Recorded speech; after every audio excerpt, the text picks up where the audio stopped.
vamos refletir hoje à noite sobre um dos textos que, para mim, na Bíblia, no Novo Testamento, é um dos textos mais confrontadores, né?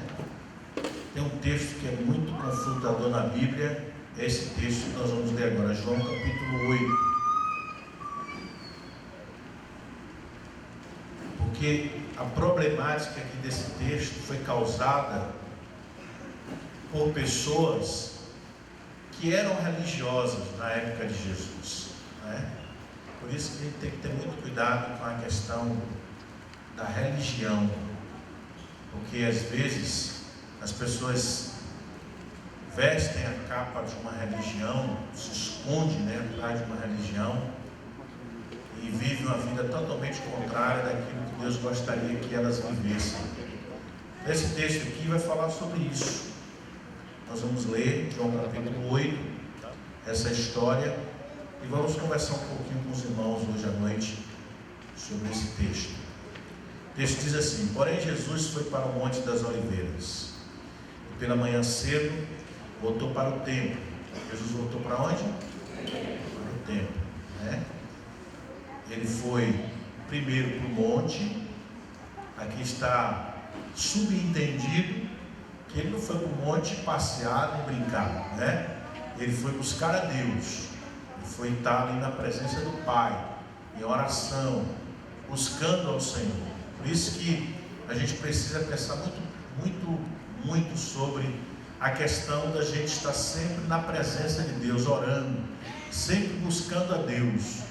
Porque quando a gente tem momento com Deus, quando a gente tem oração, e aí a gente sai dali do momento de oração, do momento a sós com Deus, a gente pode se deparar com problemas que a gente nem imagina, mas nós podemos ser usados por Deus para trazer soluções que também as pessoas nem imaginariam que nós poderíamos ser usados por Deus para resolver tamanho problema. Então, veja aqui, o texto fala no versículo 1 que Jesus foi para o Monte das Oliveiras. Primeiro ele foi estar na presença do Pai. Depois, versículo 2 diz assim: e pela manhã cedo Jesus voltou do monte, na sua noite lá no Monte das Oliveiras, e pela manhã cedo ele voltou para o templo, e todo o povo vinha ter com ele, e assentando-se os ensinava. As pessoas estavam com sede de ouvir a palavra, estavam querendo ouvir o que Jesus tinha para dizer. Versículo 3: agora vem os religiosos que entram em cena aí, os grupos religiosos que existiam na época de Jesus, e os escribas e fariseus, dois grupos extremamente religiosos aqui, né? Muito religiosos esses escribas e os fariseus. Diz assim o texto, que eles trouxeram-lhe uma mulher apanhada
realmente se arrependeu dos seus pecados, se humilhou, entregou a sua vida a Cristo, a Bíblia garante, a palavra de Deus garante que os seus pecados foram perdoados em Cristo Jesus. Por isso que a Bíblia fala que quem está em Cristo, nova criatura é. As coisas velhas se passaram, e eis que tudo se fez novo. Amém, irmão? Então quem gosta de trazer o passado para o presente é o diabo, porque a Bíblia fala que ele é acusador. Ele vai nos acusar de que forma? Trazendo o passado para o presente, mostrando as coisas erradas que nós fizemos, para tentar nos acusar. Mas a Bíblia diz que nós temos um advogado diante de Deus, Jesus Cristo, o justo. Amém? Então não tem como o diabo nos acusar, porque nós já fomos absolvidos. Amém, amado? A Bíblia, a história da igreja conta que uma certa feita Lutero, ele estava enfrentando uma grande batalha espiritual. O diabo quase que literalmente apareceu diante dele, com a lista de pecado interminável. E olha que Lutero era padre, não é? E com a lista de pecado interminável. Por quê? Porque independente de ser padre, de ser qualquer outra coisa, todos nós somos pecadores. E aí o diabo, querendo acusar, colocou uma lista lá de tantos pecados que Lutero havia cometido, tentando oprimir, tentando acusar Lutero. Mas Lutero, como era um homem conhecedor da Bíblia, conhecedor do que Deus diz na sua palavra, naquele momento de guerra espiritual, ele falou para o diabo: escreve embaixo de todos esses pecados que você está me acusando, está jogando no meu rosto, escreva embaixo aí: o sangue de Jesus Cristo me purifica de todo o pecado. E aí o diabo, o demônio saiu da presença de Lutero, porque o diabo, ele é acusador. Quantos de nós, irmãos, na nossa vida espiritual de trevas, fizemos coisas que hoje nós nos arrependemos muito, mas nós não devemos ficar nesse estado de receber qualquer tipo de acusação, porque se Deus nos perdoou, quem é que pode nos condenar, irmãos? Amém? Ninguém pode condenar você mais, porque o sangue de Jesus purificou você de todo o pecado. Amém? Glória a Deus. Então essa é a diferença do pecador perdido, que ainda não foi perdoado, para nós que somos pecadores, que já fomos perdoados por Deus. Vivemos com a nossa consciência tranquila, podemos colocar a nossa cabeça no travesseiro e dormir sem interrupções, sem pesadelos, sem nenhum sentimento de culpa. Por quê? Porque nós já fomos perdoados. Amém, amados? Nós já fomos perdoados. Infelizmente tem muitas pessoas hoje que elas vivem no mundo nessa viagem da culpa. Elas já se meteram, já fizeram tantas coisas erradas na vida, que elas acham que para elas não tem mais jeito. Mas eu quero dizer para você uma coisa: para você tem jeito sim, porque não existe um pecado que Deus não possa perdoar. Para você tem jeito sim. Não tem mais jeito é para o diabo. Ele já foi julgado e sentenciado, vai para o inferno, quer ele queira ou não. A Bíblia diz que o inferno foi feito para o diabo e seus anjos. Só que o diabo não quer ir para o inferno sozinho, ele quer levar muitos com ele. Por isso que ele fica aí induzindo o povo a viver uma prática desenfreada de pecados, porque o diabo sabe que o pecado é a única coisa que pode condenar o homem. Então, quanto mais o homem peca, mais ele se distancia de Deus. E quanto mais o homem vive distante de Deus, ele é infeliz. E enquanto esse homem não se voltar para Deus, ele nunca vai ser verdadeiramente feliz. E aí o diabo usa os entretenimentos, usa todos os meios viáveis possíveis para levar o homem à prática do pecado. E as pessoas vão cedendo, os pratos de lentilhas que o diabo vai oferecendo, vai cedendo. E a Bíblia fala que um abismo vai chamando outro abismo. E aí tem pessoas que na caminhada espiritual chegam no abismo tão profundo, que muitas delas chegam ao pensamento de que não tem mais jeito, que não tem como sair, que não tem saída mais, que está perdida e é entregue aos pontos. Mas eu quero dizer nessa noite, se a pessoa estiver no mais profundo abismo, e lá naquele profundo abismo, ela se voltar para Deus, invocar o nome do seu Jesus, a palavra de Deus vai se cumprir na vida dessa pessoa. A Bíblia diz que todo aquele que invocar o nome do seu Jesus será salvo. Então a pessoa pode estar lá na sarjeta, lá no fundo do poço. Se ela se voltar para Deus, Deus arranca ela de lá do fundo do poço e transforma a vida dessa pessoa. Está escrito na Bíblia que Deus pega o homem do monturo e faz esse homem se assentar no meio dos príncipes. Deus tem esse poder. Amém, amados? Glória a Deus por isso. Aleluias. Na primeira carta do apóstolo João, no capítulo 3, versículo 8, diz que quem comete o pecado é do diabo. Quem comete o pecado é do diabo. Aí tem gente, eita, e agora? Então estou perdido. Porque está dizendo, quem comete o pecado é do diabo. E eu de vez em quando eu peco, e aí como é que eu fico agora? Mas a gente não pode se esquecer do que diz a palavra de Deus. A vontade de Deus, meu irmão, é que você não peque. Está escrito, filhinhos, essas coisas eu vos escrevo, para que vocês não pequem, não pequeis. Aí depois João vai dizer assim, mas se alguém pecar. Por isso eu sempre falo que pecado na vida de um cristão não pode ser algo premeditado. Você pode até pecar, mas por acidente de percurso. Não porque você arquitetou, armou a situação.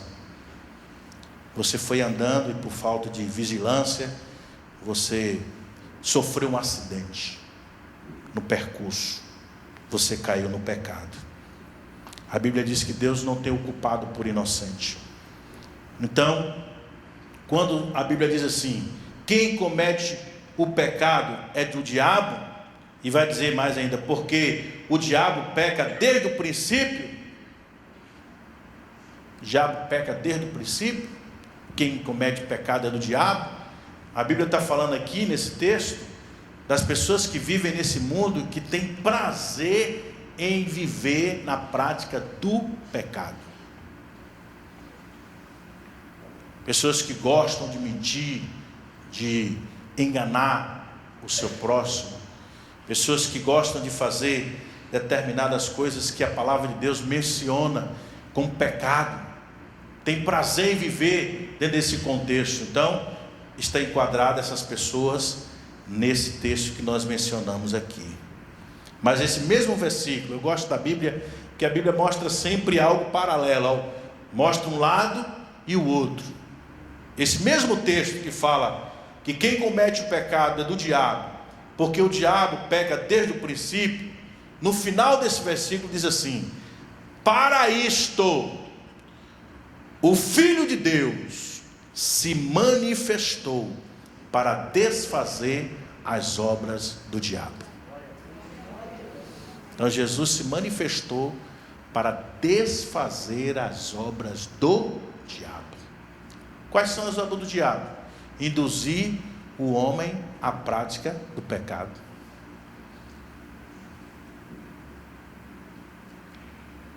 Tem um ditado que diz assim, fulano está do jeito que o diabo gosta. Já ouviu essa expressão? Ou seja, está vivendo uma vida desenfreada na prática do pecado. Mas Deus, Ele não nos chamou para vivermos na prática de pecados. Ele nos chamou para vivermos na sua presença, em obediência à sua palavra. Amém? Então a obra do diabo é levar o homem à prática do pecado. O diabo sabe que a alma que pecar, esta morrerá. O pecado é o estado mal da alma. Toda pessoa que peca, ela fica triste depois. Toda pessoa que pratica algum tipo de pecado, no momento ela pode ter até um momento assim, uma sensação de prazer momentâneo, mas depois que passa, vem aquela sensação de vazio, de que não deveria ter feito o que fez. Eu conheci um jovem que ele era usuário de drogas.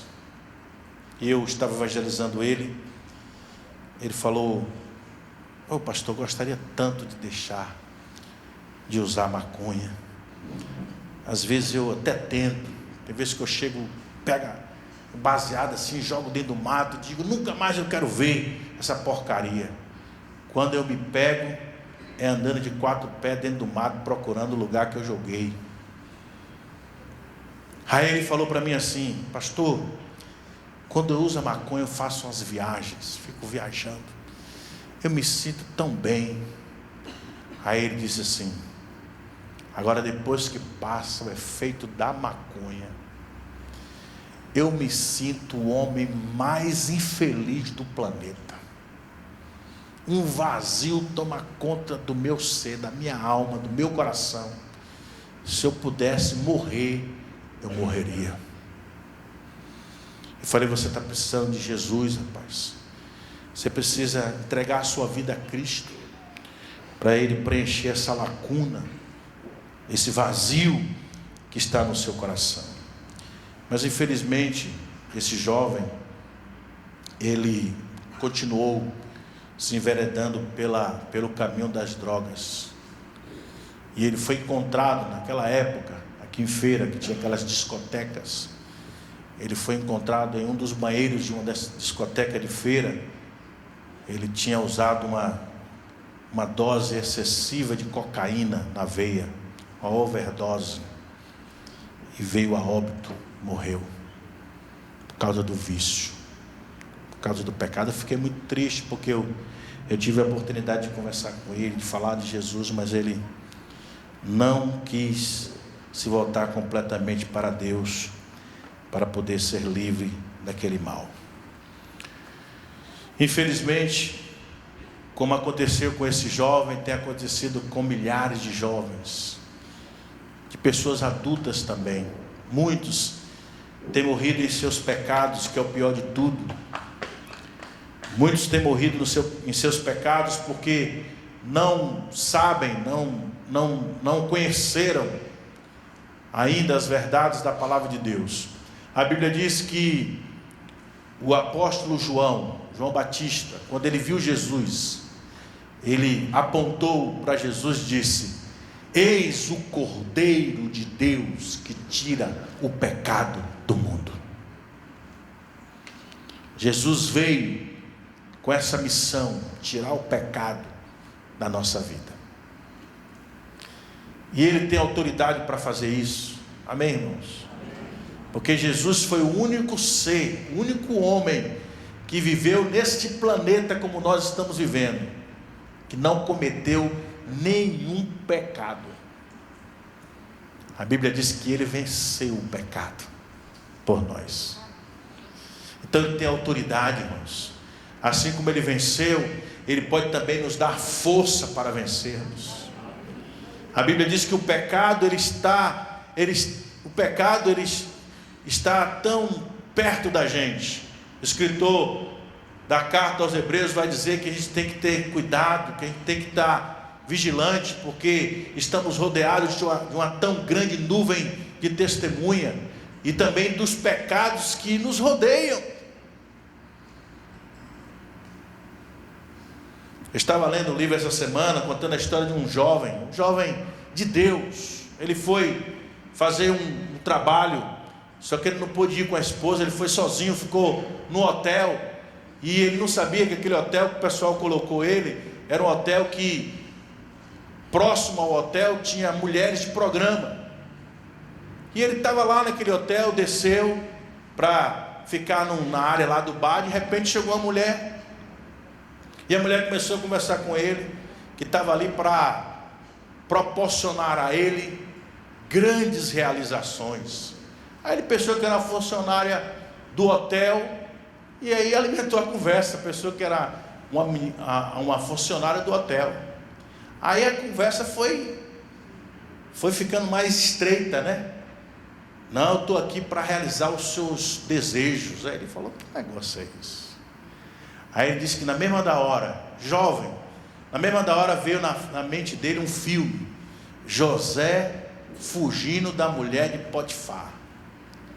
Aí ele falou, então vou ter que cair fora. Assim como José caiu, eu vou ter que cair fora. Ele inventou uma situação lá, agradeceu a mulher, falou, vou ter que sair agora, gente, e se mandou. Quando ele chegou lá no quarto, ele começou a orar e agradecer a Deus pelo livramento. Então é assim, o pecado está em todo canto, está em todo lugar. Você pode ser tentado a qualquer momento. Ser tentado não é pecado, o pecado é você cair na tentação. Hoje existe nos Estados Unidos um pastor que ele passou por essa experiência. Ele foi um homem que era viciado na pornografia. Ele era viciado em pornografia, e aí teve que passar pelo processo de libertação e de cura para se livrar desse vício. E aí ele montou uma clínica, ele começou a trabalhar. Esse pastor hoje ele trabalha, tem até um livro escrito, ele trabalha com pessoas evangélicas que são viciadas em pornografia. Acredita, irmãos? Porque é um vício, é um tipo de pecado que também faz a pessoa ficar viciada. E o diabo ele é sutil, ele vai usar tudo que for necessário para tentar prender as pessoas. E hoje, com a facilidade da tecnologia, a pessoa tem um celular na mão que é um computador, que você pode ver o que você quiser. Então ficou muito mais fácil hoje para o diabo seduzir as pessoas, apresentando os pratos de lentilhas que ele tem na área da imoralidade sexual, e atrair as pessoas. Qualquer pessoa pode ser atraída, irmãos, se não vigiar, se não se posicionar, se não for radical. Se você não tomar uma postura radical, você nunca vai se livrar desse vício que tanto lhe prende. Então tem muitas pessoas presas hoje, dentro das igrejas, fora das igrejas. Da igreja a gente não quer nem falar. O pior de tudo é quando a gente sabe que hoje existem pessoas dentro das igrejas, escravizada por esse vício da imoralidade sexual, esquecendo do que diz a palavra. Eis o Cordeiro de Deus que tira o pecado do mundo. Jesus ele tem esse poder para arrancar o pecado da nossa vida. Amém, amados? Mas para ele fazer isso, nós temos que admitir, nós temos que ser sinceros, honestos e verdadeiros. Eu me lembro sempre de uma história de uma irmã, que a gente tinha um culto aqui à tarde, e essa irmã pedia oração para ela deixar de fumar, e a gente orava, impunha as mãos. Na outra quarta-feira, a irmã de novo pedindo a mesma coisa. Eu falei, Deus, alguma coisa está errada. Essa irmã está sendo sincera, está sendo verdadeira, ela está vindo aqui para o culto, pedindo oração, a gente ora por ela, mas quando chega 8 dias depois, ela aparece aqui no culto, com a mesma situação. Alguma coisa está errada, Senhor, o que é que tem que fazer? E aí eu fui buscar Deus em oração, e Deus me deu uma direção. Deus disse assim para mim, diga para ela, não só ore por ela, mas diga para ela, para Deus colocar o mesmo sentimento que Deus tem para com este pecado no coração dela. Eu falei, ó, clareou. Isso é importante.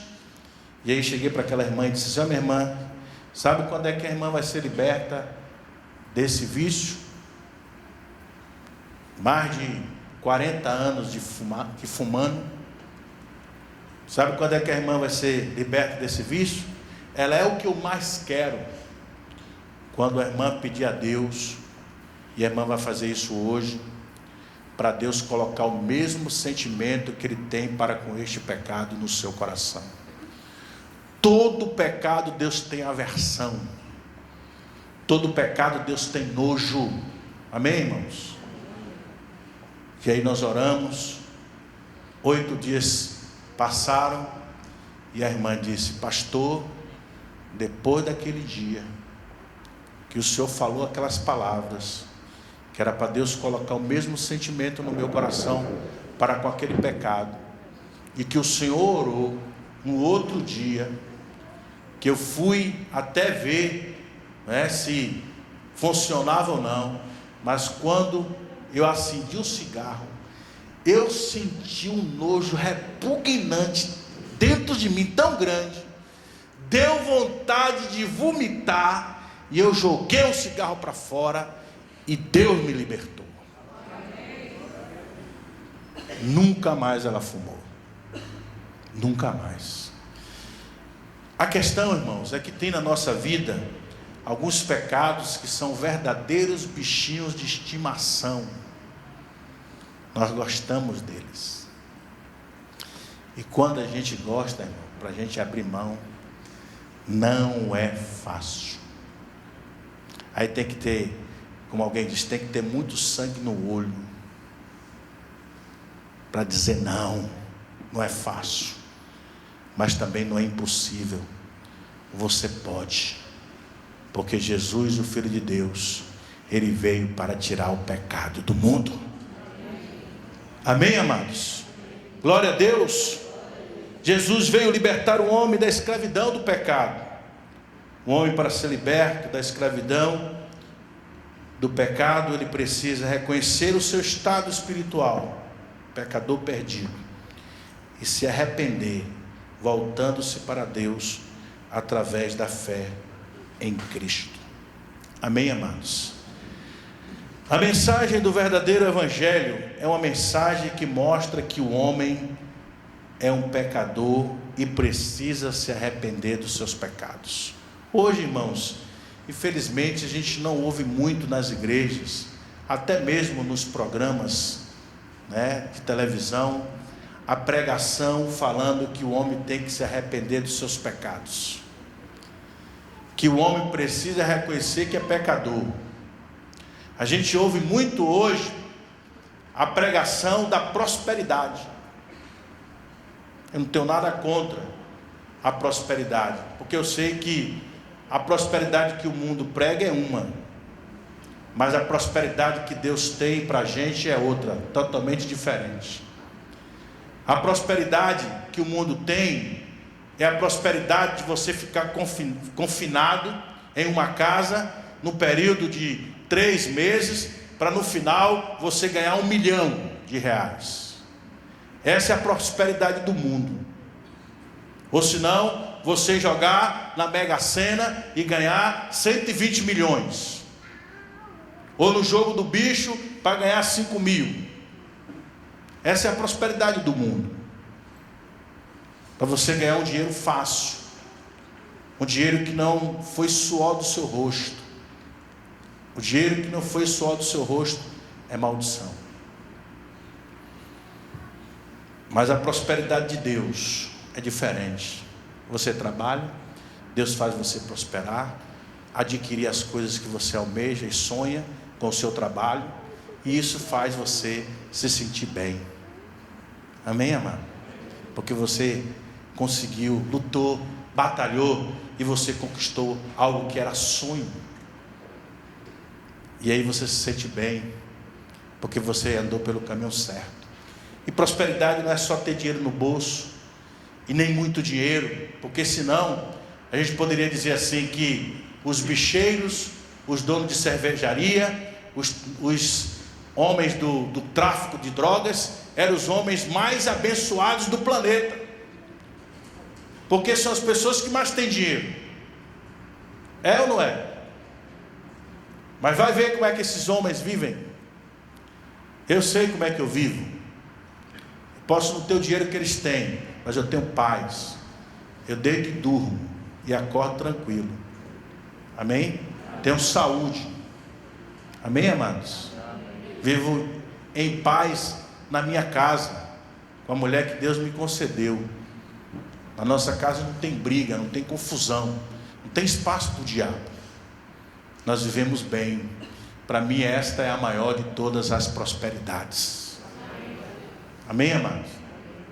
A gente vê aí pessoas esbanjando fortunas, e de repente aquele que estava esbanjando fortuna deixa de ter tudo que tinha. Por isso que a palavra de Deus fala que a gente não deve colocar a nossa esperança na incerteza das riquezas, porque riquezas vêm, riquezas vai. Mas quem tem Deus, em qualquer circunstância, vai estar sempre tranquilo. Glória a Deus por isso. Amém? Queridos, então a mensagem do Evangelho, do verdadeiro Evangelho, prega que o homem tem que reconhecer que é pecador e que tem que se arrepender dos seus pecados. João Batista, ele pregou sobre arrependimento. Ele falou aqui em Mateus capítulo 3, se você quiser acompanhar, você vai ver João Batista pregando sobre arrependimento. Mateus capítulo 3, versículo 2, diz assim a palavra: e dizendo João Batista: arrependei-vos, porque é chegado o reino dos céus. Então João Batista está pregando arrependimento. Jesus também, ele pregou arrependimento. Você pode ver isso em Marcos capítulo 1. Abra sua Bíblia aí, confira na palavra de Deus, Jesus pregando sobre arrependimento. Marcos capítulo 14, a partir do versículo, capítulo 1, a partir do versículo 14. Marcos 1:14, quando Jesus diz assim: e depois que João foi entregue à prisão, o texto diz: veio Jesus para a Galileia, pregando o quê? Pregando o evangelho do reino de Deus. O evangelho do reino de Deus diz: o tempo está cumprido, o reino de Deus está próximo, arrependei-vos e crede no evangelho. E andando junto ao mar da Galileia, aqui já continua, mas o foco aqui é só a questão do arrependimento. Mas a gente pode ver também Lucas capítulo 13 agora. Veja Lucas capítulo 13, como Jesus fala com muita ênfase aqui sobre o arrependimento. Lucas 13, a partir do versículo 1. E naquele mesmo tempo estavam presentes ali alguns que falavam dos galileus, falando dos galileus cujo sangue Pilatos misturara com os seus sacrifícios. Então pessoas que foram sacrificadas. E respondendo Jesus disse, olha que Jesus disse: cuidais vós que esses galileus foram mais pecadores do que todos os galileus, por terem padecido tais coisas? Uma pergunta. Aí Jesus: não vos digo, antes, se vos não arrependerdes, todos de igual modo perecereis. E aí Jesus menciona aqui, né, os 18 que foram destruídos pela torre de Siloé. No versículo 4, Jesus diz assim: e aqueles 18 sobre os quais caiu a torre de Siloé e os matou, cuidais que foram mais culpados do que todos quantos homens habitam em Jerusalém? Aí Jesus diz novamente: não vos digo, antes, se vos não arrependerdes, todos de igual modo perecereis. A ênfase aqui é o arrependimento. Nós estamos vendo muitas catástrofes acontecendo no mundo inteiro, no Brasil, fora do Brasil, muitas pessoas morrendo. Agora, em Portugal teve um incêndio, muitas pessoas morreram, não é? Na Índia teve um desabamento de terra por causa de muita chuva, mais de não sei quantas famílias, muitas pessoas foram soterradas e morreram. E nós vemos fatalidades e tragédias acontecendo, e a gente fica vendo, será que essas pessoas, aconteceram essas coisas com essas pessoas porque elas são mais pecadoras do que nós? Não, irmãos. Nós somos pecadores tão quanto eles. O que nós precisamos é nos arrepender. Muitos não têm nem a oportunidade de se arrepender. Mas se você está aqui hoje à noite, participando desse culto, você está tendo da parte de Deus, Deus está dando a você a oportunidade de você se arrepender. É tempo, ainda há tempo de você se arrepender. Muitos partiram esses dias aí sem ter a chance de se voltar para Deus, mas você está aqui nessa igreja ouvindo essa palavra, e Deus está dando a chance para você ainda se voltar para Ele e se arrepender. Amém? Glória a Deus. O apóstolo Pedro também pregou arrependimento. Atos 2:38, disse-lhes Pedro: arrependei-vos e cada um de vós seja batizado em nome de Jesus Cristo para perdão dos pecados, e recebereis o dom do Espírito Santo. O apóstolo Paulo também pregou o arrependimento.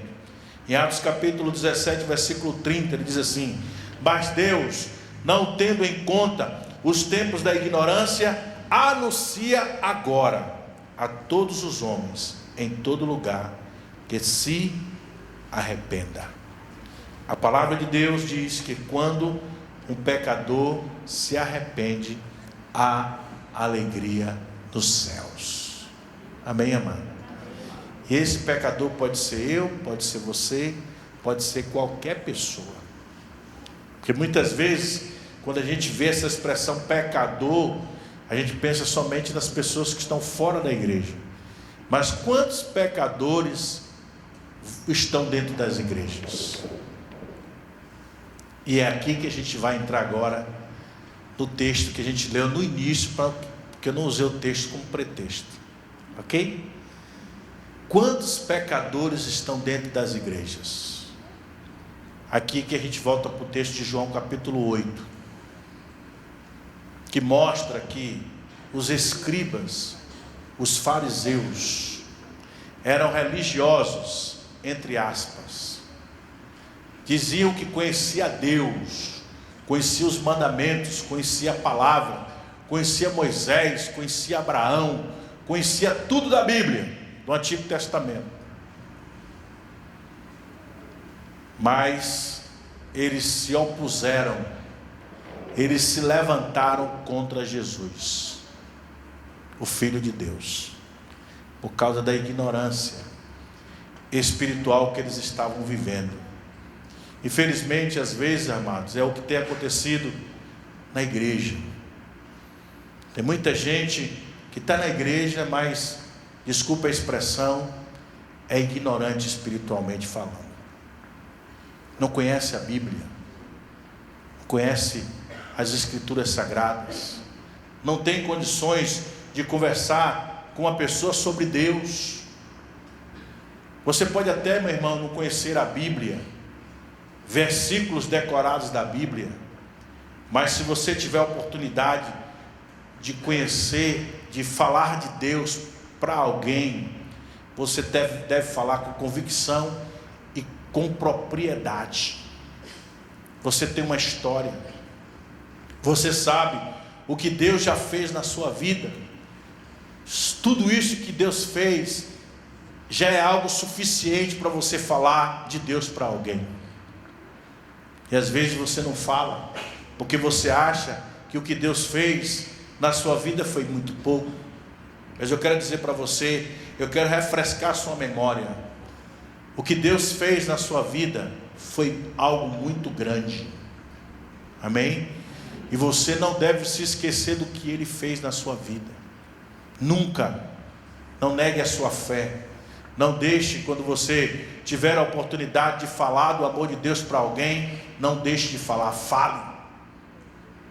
Deus quer usar você, para que através de você, pessoas sejam atraídas para a presença dEle.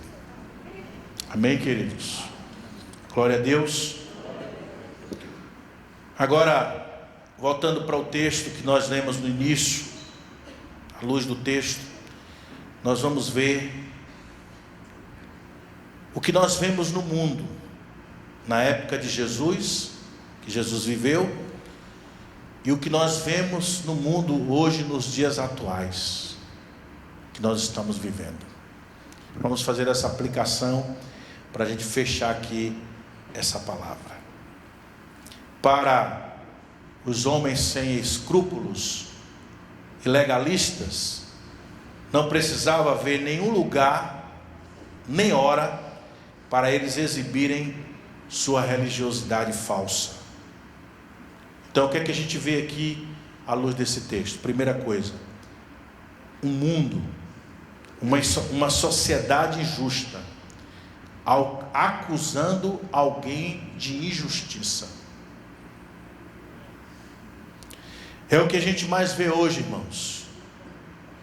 Pessoas que cometem injustiças, querendo acusar os outros que estão também praticando injustiça.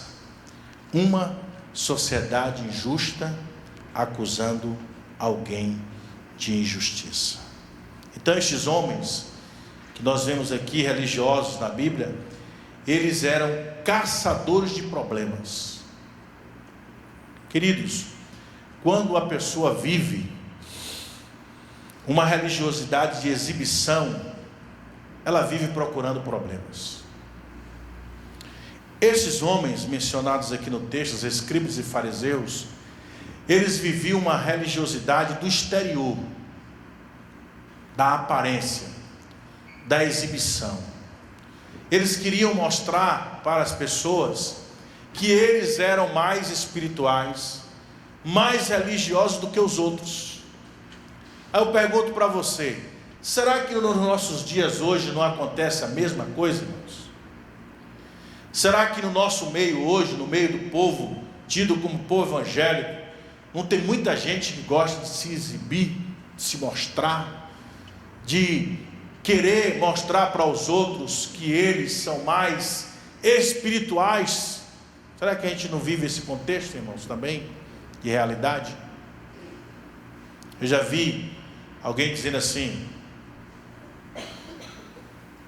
venha para cá, sua igreja não tem poder, sua igreja Deus não opera, venha para aqui, para a nossa igreja, porque aqui Deus cura, Deus faz, Deus acontece. Eu fico olhando às vezes essas colocações que são feitas no rádio, irmãos.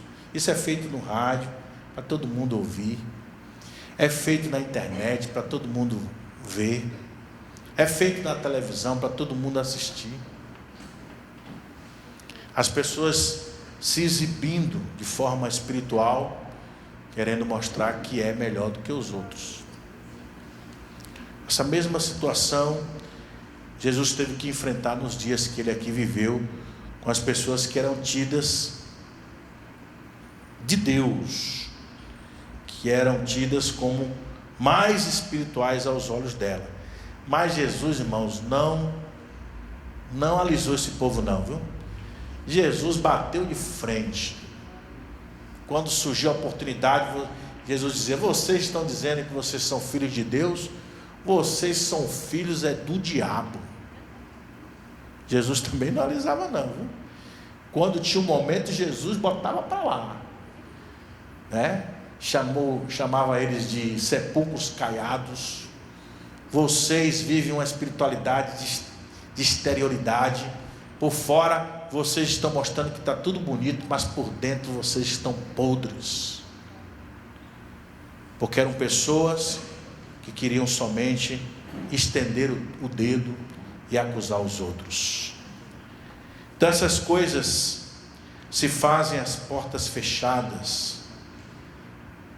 A questão aqui do texto, né? Adultério, ninguém adultera em praça pública, irmãos. Alguém adultera em praça pública? Então adultério se faz em portas fechadas. Então está subentendido, à luz do texto, que esses homens religiosos estavam olhando no buraco da fechadura, bisbilhotando a vida dos outros. E o mais impressionante nesse texto é que a mulher não estava adulterando com o vento.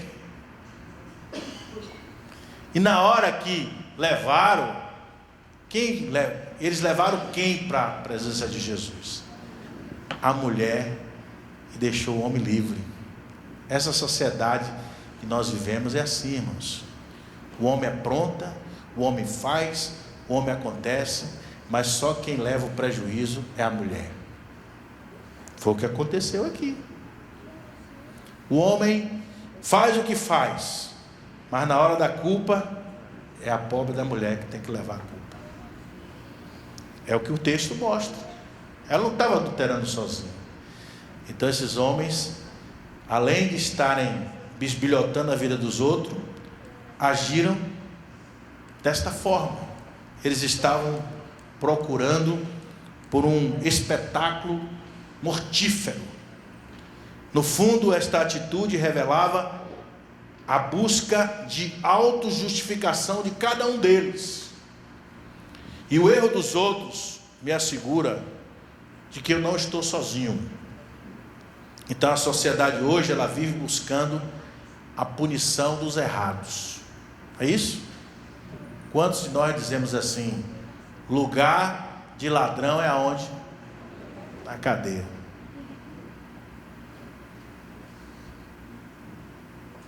Por que a gente age assim, irmãos? Porque na nossa mentalidade, o pecado de roubo é um pecado hediondo, imperdoável. Então, se o ladrão roubou, o lugar dele é na cadeia.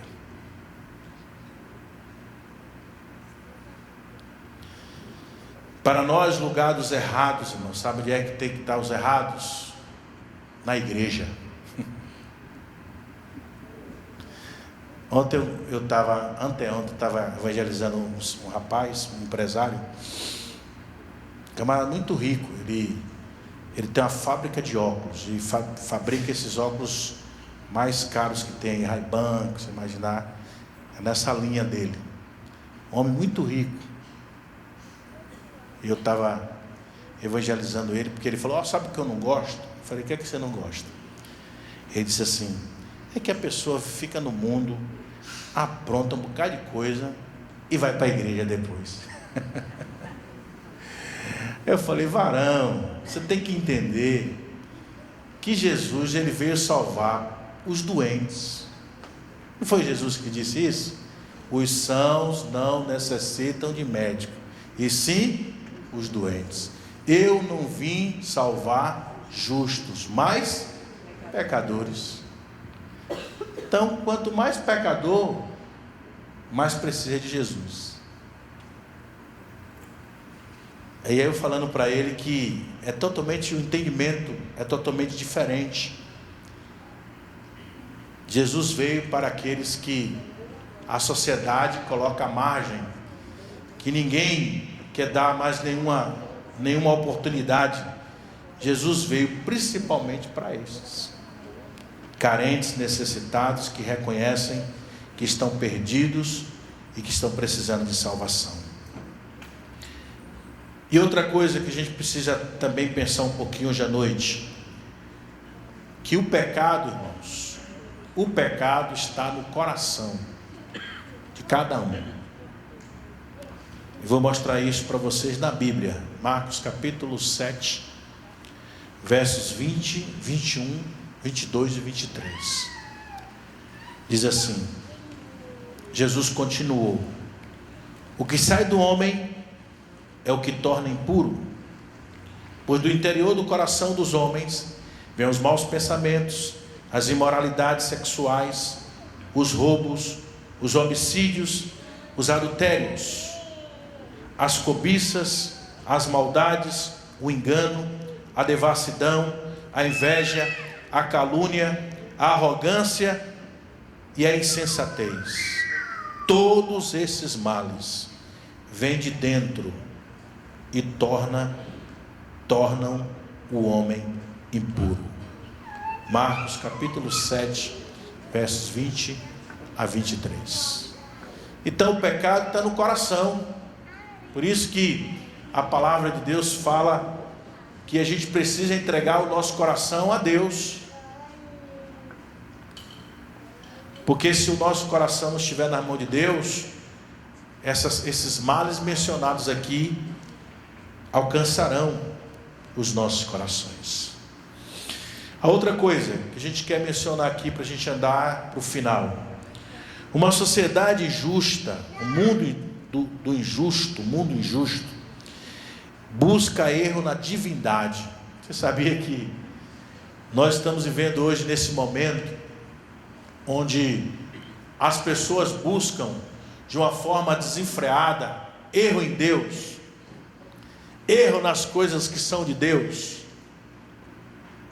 Então hoje nós estamos vivendo um momento onde as pessoas querem deturpar o que a Bíblia diz, querem extrair coisas que estão na Bíblia, porque o que está na Bíblia vai de encontro às práticas. E hoje as pessoas, isso já virou moda, que as pessoas hoje estão criando a Bíblia que se encaixe no seu padrão de vida. Então já tem a Bíblia gay, aí vai ter a Bíblia da prostituta, vai ter a Bíblia do alcoólatra, vai ter a Bíblia do ladrão. Todo mundo vai querer criar a sua Bíblia, mas de que jeito? Onde não tenha nenhum texto que condene a sua prática. Criar uma Bíblia assim é bom, né, irmãos? Tem muita gente imitando os testemunhas de Jeová, que criaram uma Bíblia, tradução do Novo Mundo, para se adaptar à doutrina deles. Você sabia que eles escreveram uma Bíblia para se encaixar na doutrina deles? Aí eu pego a própria Bíblia do Testemunho de Jeová, como eu já fiz uma vez, para evangelizar eles. Olha aqui, está escrito na sua Bíblia isso, isso e isso aqui sobre Jesus. Aí quando eu mostrei isso a um Testemunho de Jeová, ele falou: e está aí está aqui na sua Bíblia, dizendo que Jesus é isso, isso, isso. Ah, mas não sei não, eu vou perguntar lá o ancião. Por quê? Porque muitos vivem conforme a doutrina da sua religião. Então, amados, nós não podemos nos deixar enganar por essa realidade espiritual que a gente está vivendo, onde as pessoas querem buscar um erro em Deus, um erro na divindade. Foi o que os religiosos fizeram aqui. Armaram a situação para apanhar Jesus em contradição, para apanhar Jesus no erro. Eles queriam ter um argumento na mão. Jesus falou isso. A gente pegou a mulher em adultério, levou a mulher até a presença dele, falou para ele: segundo a lei de Moisés, diz que as tais tem que ser apedrejada. Sabe o que ele falou? Que era para libertar a mulher, que a mulher não devia ser apedrejada. Então ele está indo de encontro à lei de Moisés. Então ele não é de Deus, não, vamos condenar ele. Mas Jesus tratou esses religiosos no campo das ideias. Eles queriam vencer Jesus no campo das ideias, mas todas as vezes que eles investiam contra Jesus, eles eram derrotados. Então quando eles chegam na presença de Jesus para tentar buscar um erro em Cristo, Jesus diz assim: aquele que não tiver pecado, atire a primeira pedra. Uma vez eu evangelizando um camarada muito ligado à área de filosofia, ele disse assim para mim: a coisa que eu gosto mais de Jesus é que ele tinha resposta para tudo, uma sabedoria que a gente não encontra em nenhum outro homem. Para tudo Jesus tinha resposta. Eu admiro ele muito por isso. Para mim, ele foi o maior filósofo que já existiu. Eu falei para ele, Jesus não foi filósofo, Jesus é filho de Deus. E ele tinha a sabedoria que foi dada pelo próprio Deus. Amém, amados? E por último aqui, que a gente vê aqui nesse texto, uma sociedade, um mundo presunçosamente certinho, que não resiste a um simples confronto. Nos versos 7 e 8, Jesus fez com que os homens pensassem. É fácil acusar os outros, mas aí Jesus fez eles pensarem. Aquele que não tiver pecado, atire a primeira pedra. Eles começaram a pensar, quem é que não tem pecado? Se a gente disser que não tem pecado, a gente está condenado. Então é melhor a gente admitir logo que a gente é pecador. Não vamos apedrejar a mulher não, vamos jogar as pedras fora, porque agora ele nos pegou. E aí a Bíblia diz, Jesus ele conhece muito o coração do homem, né? Que a começar dos mais velhos, que tinham mais história para contar, todos foram se retirando. Todos. Aqueles homens, eles usavam uma religião como máscara para se protegerem. Hoje não é diferente. Quantos estão se escondendo na capa da religião? E uma coisa terrível, a gente pensa que máfia, que conspiração, né, que quadrilha. Essa semana uma palavra muito falada foi quadrilha, porque também está no meio de festa junina, né? É quadrilha para lá, quadrilha para cá, e até, né, o governante do nosso país foi chamado de chefe de quadrilha. O negócio ficou feio, né? Então esse negócio de máfia, de conspiração, vem desde a época de Jesus. E esse pessoal aqui, fariseus e escribas, eles faziam parte de uma máfia religiosa em Israel. E Jesus não poupou esses homens. Jesus bateu de frente. Por último, a gente menciona aqui outro ponto interessante, né? O mundo distante, que não conhece nem a misericórdia e nem o perdão. Esse era o mundo que Jesus vivia naquela época e é o mundo que nós estamos vivendo hoje. Sabia disso? Queridos, onde não há perdão, não existe amor. Eu não sei porque no relacionamento conjugal, os casais, né, às vezes um cônjuge fica jogando na cara do outro o erro que foi feito há tanto tempo atrás. Eu quero saber que lucro tem isso, que vantagem tem isso. Você ficar culpando o seu cônjuge por um erro que ele cometeu há 5, há 6, há 7, há 10 anos atrás. Você vai ganhar o que com isso?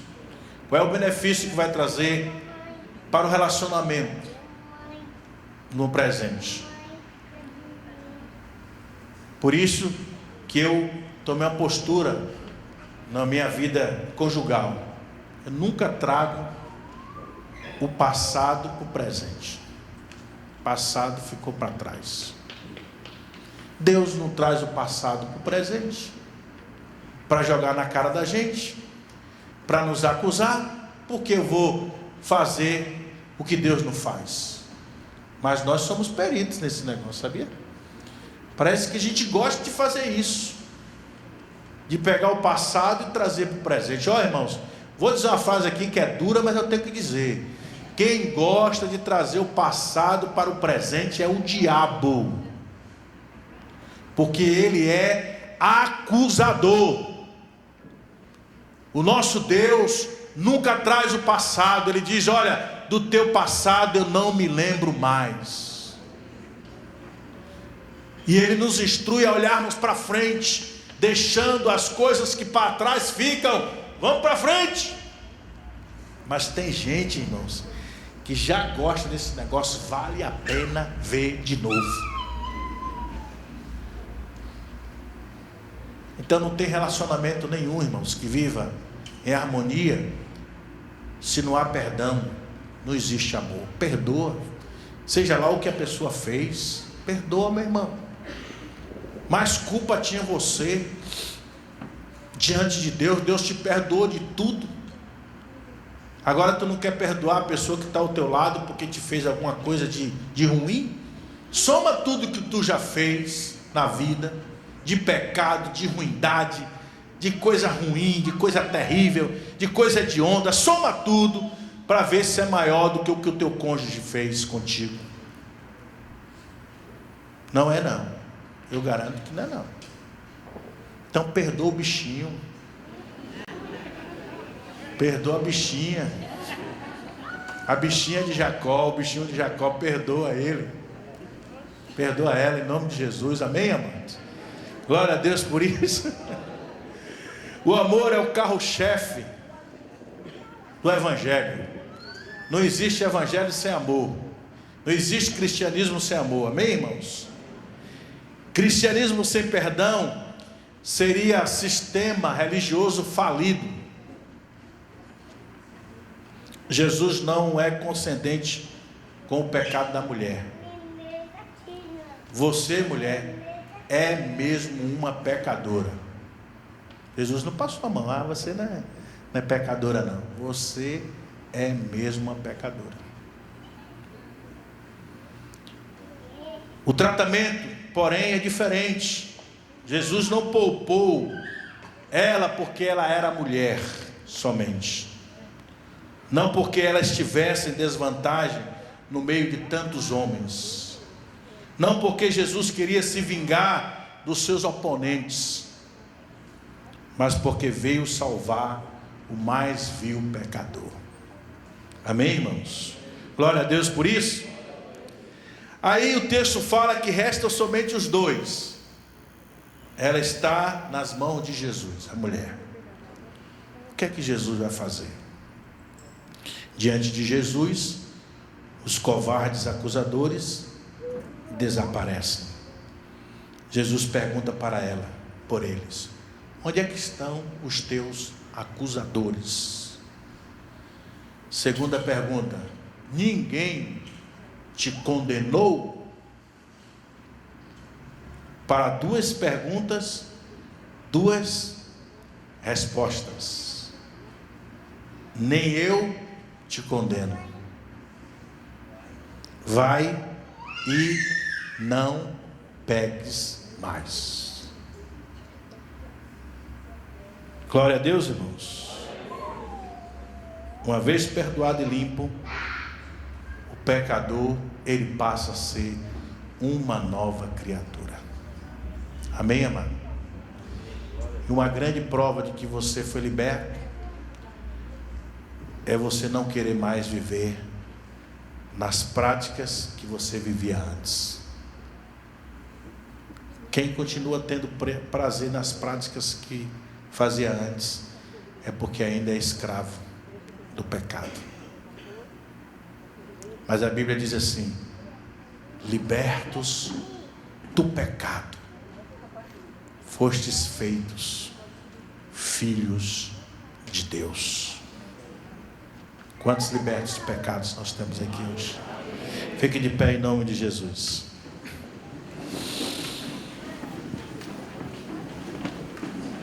Aleluias. Amém, amados? Deus seja louvado. Que nós venhamos entender que, como igreja aqui na terra, o nosso papel principal não é apontar os erros daqueles que erram, mas acolhê-los primeiramente. Que Deus encha o nosso coração de amor e nos ajude para, como Jesus foi, nós também venhamos ser instrumento usado nas mãos dele para libertar o pecador, para transformar a vida daqueles que precisam de transformação e para salvar àqueles que estão perdidos. Amém? Deus quer usar você que está aqui nessa noite. Deus quer usar você de uma forma especial. Mas deixa eu dizer uma coisa aqui. Você nunca vai poder ser usado por Deus de uma forma especial se você continuar ainda cultivando na sua vida determinadas práticas que você tem feito e que você reconhece que essas práticas, elas são pecados. Deus não se agrada, mas você insiste em praticá-los. Hoje à noite Deus te trouxe aqui para você se posicionar nele, orar e dizer para ele: Deus, eu não quero mais continuar vivendo nesse contexto espiritual que eu tenho vivido. Eu preciso mudar. Eu preciso sair da posição que eu estou para viver a realidade que o Senhor quer que eu viva. Se você quiser fazer isso, não sei como é que você está vivendo, nem das coisas que você tem praticado, mas uma coisa eu sei, que muitas vezes nós estamos vivendo na igreja, mas alimentando dentro de nós coisas que não agradam a Deus. Deus quer que haja mudança em nossas vidas, mas para que a mudança aconteça, você tem que dizer para Deus: Deus, eu quero mudar. Eu quero sair desse contexto que eu me encontro, para viver a realidade que o Senhor quer que eu viva. Então, se você quer tomar essa decisão hoje, precisa vir aqui à frente, aí mesmo, onde você está, coloque a sua mão no coração, volte os seus pensamentos para Deus, diga para Deus que você está disposto a lutar contra esse pecado que você identificou através da mensagem que Deus falou ao seu coração. Você identificou como um pecado que tem te prendido, mas hoje você se levanta diante de Deus para dizer: Deus, coloca no meu coração o mesmo sentimento que tu tens para com este pecado. Se você fizer essa oração de verdade, com todo o seu coração, eu quero dizer para você que a partir de hoje você vai sentir nojo e nunca mais você vai querer praticar. Esse bichinho de estimação vai ser arrancado da sua vida para sempre, e vai se cumprir na sua vida a palavra: se pois o Filho vos libertar, verdadeiramente sereis livres.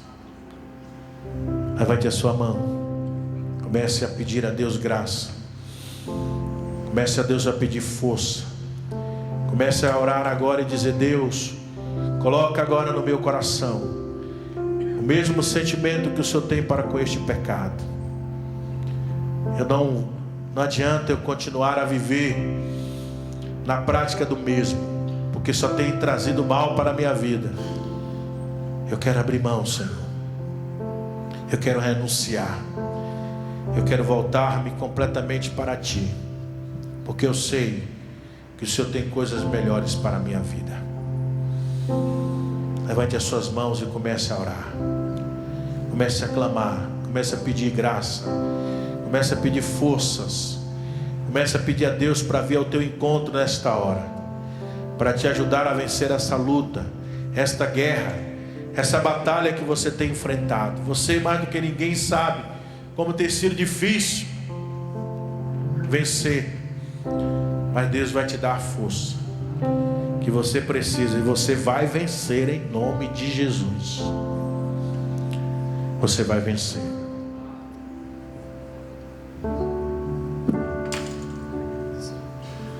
Sua morte ali na cruz, carregando a minha dor, você se expôs por mim. Se entregou em meu lugar e me deu uma nova chance. Eu vou recomeçar.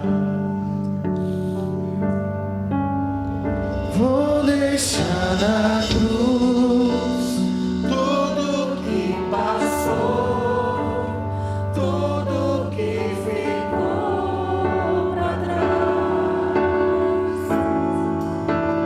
Olho pra você, corro pra você, seu amor me chama.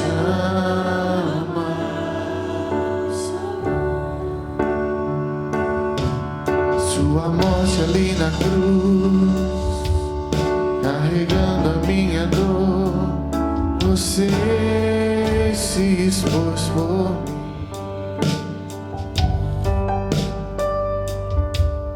Se entregou em meu lugar e me deu uma nova chance. Eu vou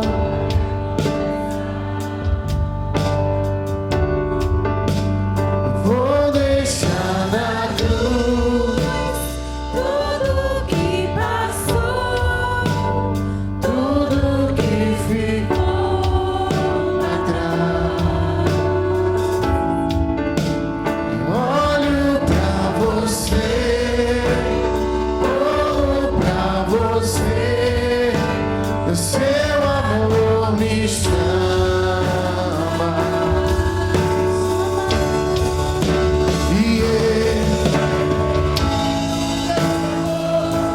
O seu amor, mais que tudo.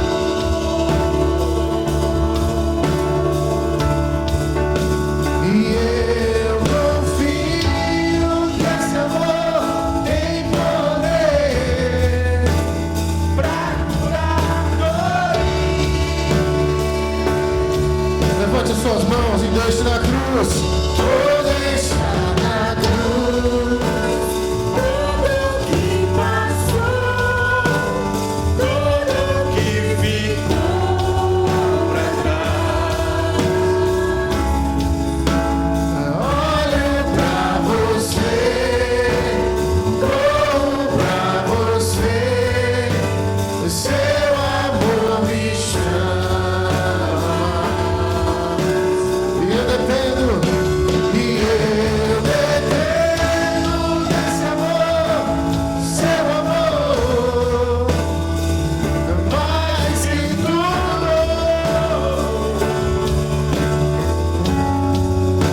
E eu confio que esse amor tem poder pra curar dor.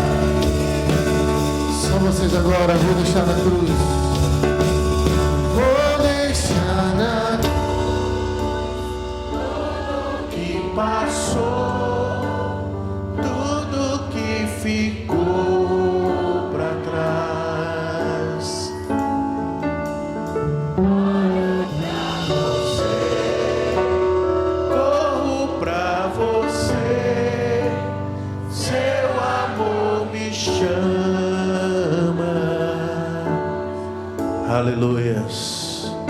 Se arrependa, meu irmão, dos pecados que você tem cometido. Se volte para Deus completamente nesta noite. Deus vai perdoar os seus pecados. Deus vai te dar uma nova chance. Você vai começar a viver uma nova vida. E a sua vida nunca mais será a mesma. Que Deus te abençoe, meu irmão. Te cubra de graça, te ajude, te dê forças nessa caminhada, nessa resignação de vencer o pecado. O pecado é o estado mal da alma. Toda alma que pecar, essa morrerá. O pecado quebra a nossa comunhão com Deus e nos afasta dele. Não vale a pena viver em pecado. Deus nos chamou para andar no caminho da santidade. E como Jesus, o Filho dele, viveu aqui neste mundo, nós também devemos viver. Em todo o tempo, na obediência, na consagração, na fé, na santidade a Deus, andando na presença de Deus para glorificar o seu nome. Que Deus te abençoe, te cubra de graça, te ajude, te fortaleça, te dê vitória, te dê uma semana de vitória, e que este mal, que esse pecado que tão de perto te rodeia, seja vencido, seja superado, seja derrotado na tua vida. Que você se levante para viver a vida que Deus sempre sonhou e planejou para você. Deus te abençoe, vá em paz, tenha uma semana de vitória, que o Senhor te guarde, te livre do mal, da